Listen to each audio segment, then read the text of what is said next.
Kaum Yahudi adalah kaum yang tercela. Mereka adalah kaum pengkhianat dan tidak pernah bisa dijaga perjanjian damai dengan mereka. Itu bisa kita saksikan sekarang di bumi Palestina, di zaman kita sekarang. Betapa seringnya mereka melakukan perjanjian damai dengan kaum muslimin yang ada di sana. Akan tetapi cukup hanya butuh waktu 2-3 hari, mereka pun akan melanggar perjanjian itu dan mengatakan kami tidak ingat pernah melakukan perjanjian tersebut. Ma'asyiral muslimin rahimani wa rahimakumullah. Yang kedua adalah di bumi adalah yang berkaitan dengan Syam, bahwa Rasulullah sallallahu alaihi wasallam mengatakan di bumi tersebut, bumi Palestina, ada tempat yang sangat suci, yaitu Masjidil Aqsa. Tempat itu adalah tempat yang sangat diberkahi. Tempat itu adalah tempat yang sangat mulia. Tempat itu dibangun oleh rajanya para nabi.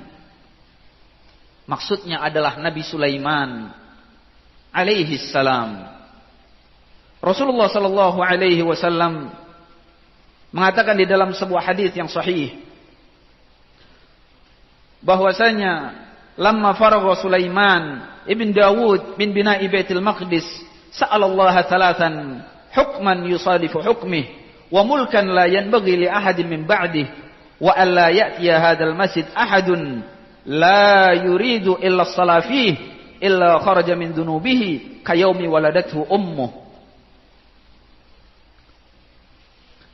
Ketika Nabi Sulaiman selesai membangun Baitul Maqdis, masjid yang disebut dengan Baitul Maqdis atau disebut dengan Masjidil Aqsa, rumah yang suci, rumah yang diberkahi, atau Baitul Ilya, rumah yang tinggi dan mulia. Bangunan itu dibangun oleh Nabi Sulaiman di luas tanah yang seluas 14.400 meter. Namun semuanya tidak dibangun masjid. Ada masjid di depan, ada masjid di tengah, dan ada pelataran yang sangat luas. Rasulullah sallallahu alaihi wasallam mengatakan ketika Nabi Sulaiman telah selesai membangun Baitul Maqdis, dia pun langsung berdoa kepada Allah Subhanahu wa taala dengan 3 permintaan. Agar apabila Nabi Sulaiman ditanyai tentang suatu hukum, supaya Nabi Sulaiman mengeluarkan fatwa yang fatwanya ini sesuai dengan wahyu dari Allah Subhanahu wa taala. Walaupun wahyu ketika itu belum turun kepada Nabi Sulaiman karena sempitnya waktu yang beliau hadapi. Kemudian yang kedua, agar Nabi Sulaiman diberikan kerajaan dan kuasaan yang tidak akan dimiliki oleh seorang pun setelahnya. Dan yang ketiga, agar siapa saja yang datang ke Baitul Maqdis untuk melakukan salat di dalamnya, entah itu wajib, entah itu sunnah, agar Allah Subhanahu wa taala mengampunkan seluruh dosa-dosanya yang besar ataupun yang kecilnya, dan dijadikan orang tersebut keluar dari Baitul Maqdis seperti dia keluar dari dalam rahim ibunya. Maka kata Rasulullah sallallahu alaihi wasallam, Allah pun mengabulkan doa Nabi Sulaiman. Maka wahai kaum muslimin, siapapun di antara kalian yang bisa diberikan kesempatan untuk berumrah dan pulang melewati Baitul Maqdis, lakukanlah dan sholatlah di tempat tersebut. Semoga kalian mendapatkan keberkahan di dalamnya. Lantas seorang istri Rasulullah sallallahu alaihi wasallam bertanya kepada Rasulullah, "Ya Rasulullah, bagaimana pendapatmu tentang orang-orang yang mereka tidak bisa sampai ke Baitul Maqdis, tidak bisa sholat di sana? Apa yang harus mereka lakukan?"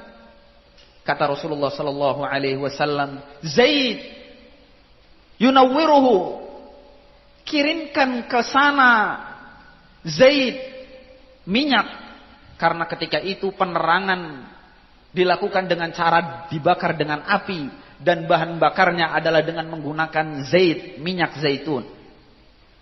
Kirimkan minyak ke Baitul Maqdis, maka barang siapa yang membantu di sana, Allah catat bagi mereka seperti orang-orang yang sholat di dalamnya. Dan alhamdulillah, negara kita di Indonesia ini diberikan kelonggaran oleh hukumah, oleh pemerintah, agar barang siapa yang mau membantu masyarakat di bumi Palestina, dipersilahkan, bantu mereka, tolong mereka dengan harta yang kalian miliki. Dan semoga itu akan menjadi pemberat amal kita di akhirat, dan kita mendapatkan keberkahan nikmat yang telah disebutkan oleh Rasulullah sallallahu alaihi wasallam berupa ampunan dosa. Dan yang ketiga, wahai kaum muslimin, bahwasanya kejayaan Islam di akhir zaman semuanya akan bermuara di bumi Syam, tepatnya di Palestina. Di sana Dajjal akan berada, dan di sana Nabi Isa alaihi salam akan turun dan akan membunuhnya. Di sana kaum Yahudi pun sudah menanti, karena mereka meyakini lahirnya Dajjal adalah lahirnya Tuhan mereka, sehingga mereka lebih dulu menduduki Palestina, sebagaimana mereka lebih dulu menduduki Madinah sebelum datangnya Rasulullah sallallahu alaihi wasallam. Dan mereka ingin agar menguasai Palestina seluruhnya, dan mereka ingin menghilangkan kaum muslimin dari bumi Palestina seluruhnya. Karena nanti kata Rasulullah sallallahu alaihi wasallam, saat Dajjal muncul, dia akan membawa 70.000 pasukan, dan semuanya adalah orang-orang Yahudi, dan mereka akan tinggal di Palestina. Ma'asyiral muslimin rahimani wa rahimakumullahu jami'an. Ketika itu, saat zaman sang Khalifah Umar ibn Khattab radhiyallahu taala anhu, ketika beliau datang untuk menaklukkan bumi Palestina, Umar ibn Khattab ingin mengislamkan penduduk sana. Maka Umar pun mengirim pasukan, dan ketika telah menang, pendeta Nasrani yang paling sepuh, yang paling tua, dialah yang memegang kunci Baitul Maqdis. Dan dia mengatakan kepada kaum muslimin, sesungguhnya saya tidak akan menyerahkan kunci ini kepada salah seorang di antara kalian, kecuali dia adalah pemimpin kalian. Maka mereka melapor kepada Umar, sehingga Umar pun harus berangkat dari Madinah menuju Palestina hanya untuk menerima serahan kunci. Dan Umar mengatakan, kalian harus bersikap adil, kalian harus bisa menjaga amanah, jangan ingkar janji, jangan rampas kunci itu dari pendeta tadi, walaupun kalian adalah para pemenangnya, walaupun dia hanya seorang diri, walaupun dia hanya minoritas di tengah-tengah kalian. Bersikap adillah kalian terhadap orang-orang non-muslim. Maka kaum muslimin pun menjaga amanah ini, mereka menjaga perjanjian ini, dan mereka tahu amanat itu adalah perkara yang sangat besar. Hingga datang Umar bin Khattab dalam kondisi tidak beralas kaki dan sedang menarik tunggangan. Kemudian ketika diterima kunci itu oleh Umar bin Khattab, maka Umar pun mengumpulkan seluruh kaum muslimin yang ada di bumi Palestina dan mengatakan kepada mereka, wahai kaum muslimin, ini adalah kunci.